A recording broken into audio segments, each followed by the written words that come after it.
Hello, this is Linda from George Jewellery. Welcome to my series Living a Handmade Life in Nature. Today we're looking at grass and making baskets from grass. Grass grows everywhere. There are so many different kinds. Here in Eulo I counted 17 different grasses last summer. Most grass flower stems are suitable for basket making. You can pick bunches and use them fresh or tie them together to dry out and store them. When you are ready to use them, simply soak them in water. I'm using a thick piece of leather as the base. You could use wood or thick bark instead. First cut out the leather in the size you want your basket base to be. Then mark where to punch the holes. I'm using dividers. A compass also works well. Next, punch the holes with a leather punch. If using wood or bark, you will need to drill the holes.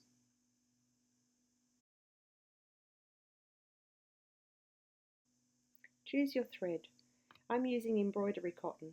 You could use string or wool or thick cotton or raffia, whatever you have on hand. Use a thick darning or tapestry needle. You do not need a sharp tip. Gather a bunch of grass stems. The thickness of your bunch is determined by the size of the basket you are making. The bigger the basket, the thicker the bunch. Twist the stems together and sew through the first hole and around the grass and back through the hole. Tie a knot, trim the ends of the thread, and twist them into the grass.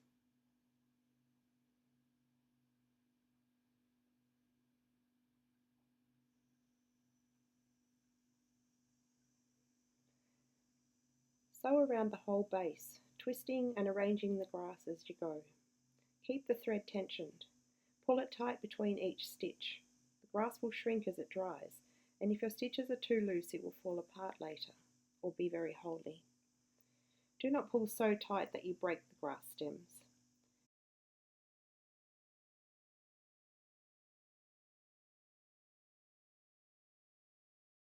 When your bunch starts to thin, add in a few stems at a time. Twist them together as you stitch. Continue working your way around stitching into the base. Tie on more thread as you need it, and add in more grass as needed. Using your hands and nature's materials is such a beautiful pleasure. It nourishes your soul on a very deep level and connects you to all those who have done the same all throughout human history. Basket making in all its variations is something that nearly all Indigenous tribes have practiced, long before the invention of plastic and soulless machine-made items.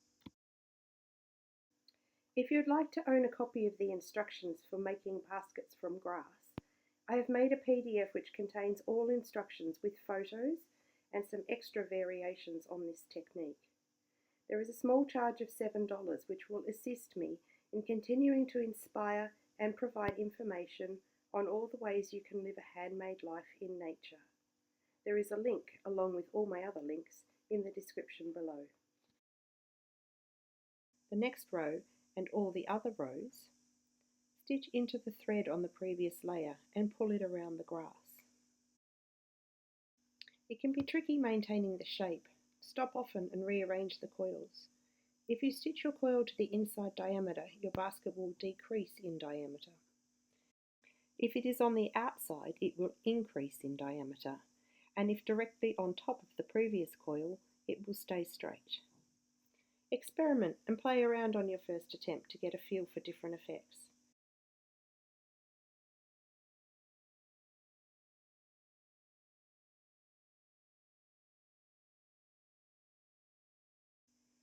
Don't worry if it ends up being a mess.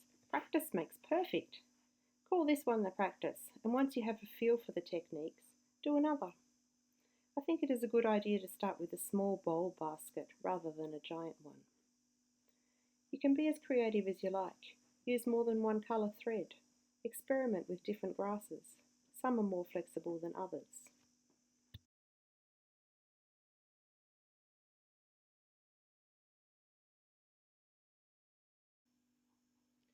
To finish off, knot the thread and then stitch it back through the weaving to hide the ends.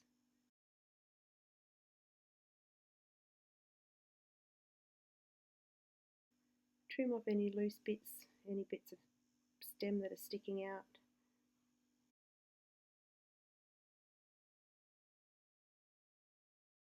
push it into shape a little bit more. Grass is messy. You can leave it like this if you like, but if you'd like to seal it, the next step is to chop up some beeswax, put it in a bowl on top of a saucepan of boiling water to melt it.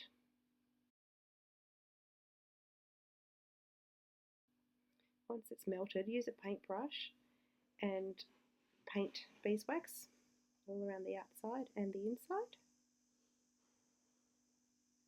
Put it upside down on a baking tray with some paper towel to absorb the runoff. Put it in the oven for 10 minutes, 15 minutes on about 120 degrees. And this melts the beeswax into the grass fibres. While it's still warm, you can shape it a bit more, make it exactly how you want it to be. This is a little one I made out of pine needles, the same stitching technique, and I stitched a little beaded cap for it. This one's a completely different technique, which I'll show you at some later stage, basket making. It's made out of ivy and privet. And here's our little beauty, all done. This is one I made last summer. It made a mess all over my cupboard all year, so now I've sealed it. This is a great book. I really recommend this book, Basketry and Weaving from Natural Materials by Pat Dale. It shows you all the different materials you can collect out of the bush and how long you have to soak them for, whether they need to be dried or you can use them fresh. And she's got a whole lot of different creative ideas in there and different techniques if you're interested in learning more about making baskets.